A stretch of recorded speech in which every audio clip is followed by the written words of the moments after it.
हवा तो एनडीए के पक्ष में ही दिख रहा है, हालांकि बराबरी का है।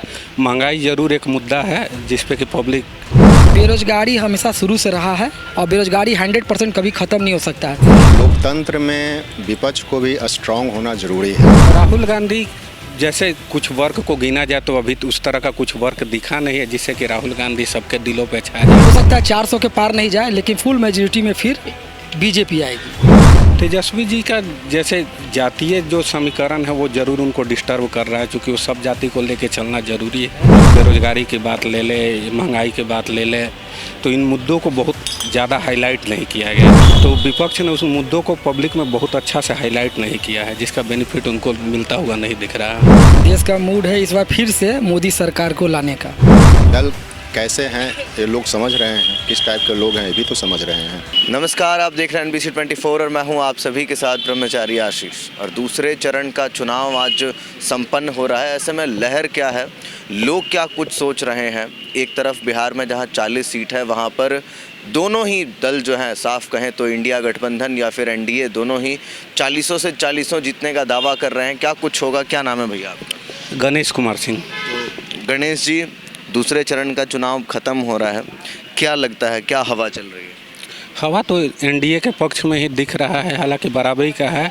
महंगाई जरूर एक मुद्दा है जिस पे कि पब्लिक कंफ्यूज है कि क्या करे क्या नहीं करे, लेकिन ऑप्शन के तौर पर देखा जाए तो बेस्ट ऑप्शन जो है एनडीए ही दिख रहा है। नहीं तो मतलब आपको क्या कमज़ोर विपक्ष नज़र आ रहा है? विपक्ष मतलब एनडीए की अपेक्षा अगर देखा जाए तो अभी कमजोर ही है लोकसभा में। तो आपको लगता है कि कुछ मुद्दे कमज़ोर विपक्ष होने की वजह से दब जा रहे हैं? एक्चुअल में जहाँ तक विपक्ष का सवाल है उस मुद्दों को हाईलाइट करने का, तो विपक्ष ने उस मुद्दों को पब्लिक में बहुत अच्छा से हाईलाइट नहीं किया है, जिसका बेनिफिट उनको मिलता हुआ नहीं दिख रहा है। जैसे बेरोजगारी की बात ले ले, महंगाई की बात ले ले, तो इन मुद्दों को बहुत ज़्यादा हाईलाइट नहीं किया गया है जो पब्लिक के दिमाग में हंट करे। और मोदी जी ने जो देश का नेतृत्व कर रहे हैं उसके प्रति लोग ये आशान्वित हैं कि इससे बेस्ट नेतृत्व अभी मतलब उपलब्ध नहीं है। राहुल गांधी को कैसे देखते हैं? राहुल गांधी जैसे कुछ वर्ग को गिना जाए तो अभी तो उस तरह का कुछ वर्ग दिखा नहीं है जिससे कि राहुल गांधी सबके दिलों पे छा जाए। हाँ, बिहार में तेजस्वी यादव विपक्ष में मोर्चा संभाले हैं, तेजस्वी जी का क्या है? तेजस्वी जी का जैसे जातीय जो समीकरण है वो ज़रूर उनको डिस्टर्ब कर रहा है, क्योंकि वो सब जाति को लेके चलना ज़रूरी है और सारे जातियों को लेके जब तक नहीं चलेंगे तब तक सफल होते नहीं दिख रहे हैं। हाँ, अब की बार कितना आपके हिसाब से सीट आ जाएगा? सीट का कैलकुलेशन तो अब जैसे फर्स्ट चरण अभी चल रहा है और चरण आएंगे तब दिखेगा। हाँ, कुछ से कह पाना मुश्किल हो रहा है क्योंकि पब्लिक कब मूव कर जाए, चूँकि बेरोजगारी एक बहुत बड़ा मुद्दा है, महंगाई एक बहुत बड़ा मुद्दा है और आने वाले अभी समय में विपक्ष क्या चीज़ को हाईलाइट करता है आगे की ओर देखना होगा। क्या नाम है भैया? मेरा नाम राकेश कुमार सिंह हुआ। तो राकेश जी, क्या हवा चल रही है? दूसरे चरण का चुनाव भी अब ख़त्म हो रहा है, क्या लग रहा है, देश का मूड क्या है? देश का मूड है इस बार फिर से मोदी सरकार को लाने का। ठीक है, और हो सकता है 400 के पार नहीं जाए, लेकिन फुल मेजोरिटी में फिर बीजेपी आएगी। नहीं तो इतना दावा करते हैं कि सबसे पहला कार्यकाल जो था वो भरोसे का था, फिर उसके बाद काम किया, अब गारंटी है, तो ऐसे में कमज़ोर क्यों होंगे? कमज़ोर इसलिए होंगे कि अभी जो महागठबंधन उन लोग का बना है एनडीए करके, तो थोड़ा सा लोग कास्ट पॉलिटिक्स ज़्यादा खेल रहे हैं।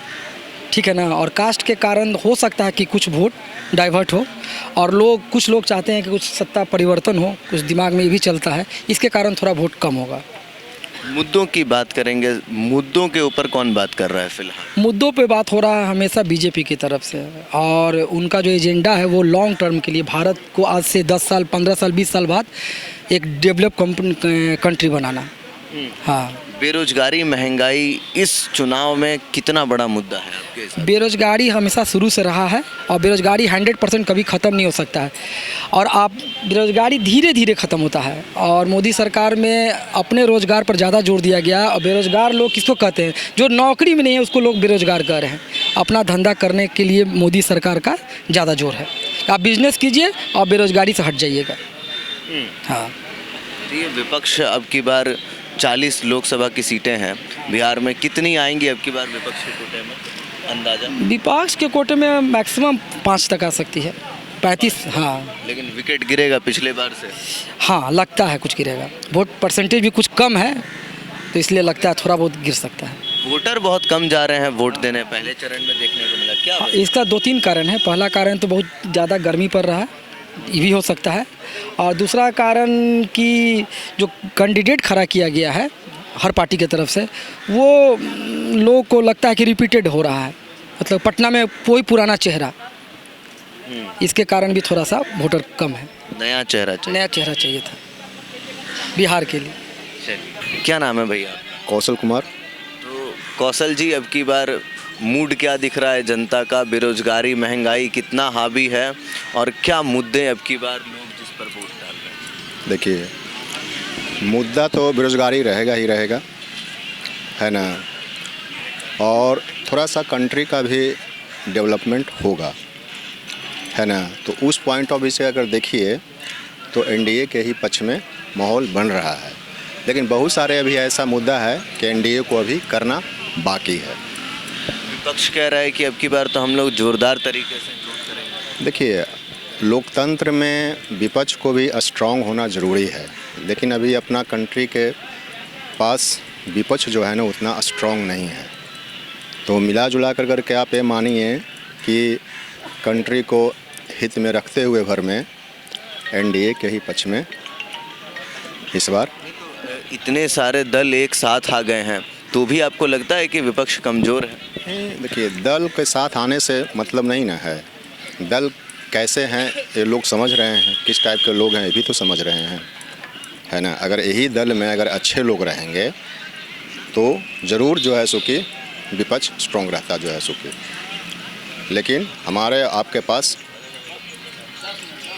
कोई मुद्दा ही नहीं है जो है सो कि। अच्छा, अमित शाह, मोदी लगातार 400 पार का नारा दे रहे हैं, लगता है 400 पार करेंगे? नहीं, 400 पार नहीं करेंगे, लेकिन ये है कि 3+ रहेगा ही रहेगा, माने 3, 3.25 के आसपास में रहेगा ही रहेगा। अच्छा, बिहार की बात करें, 40 में से कितना जीत सकते हैं?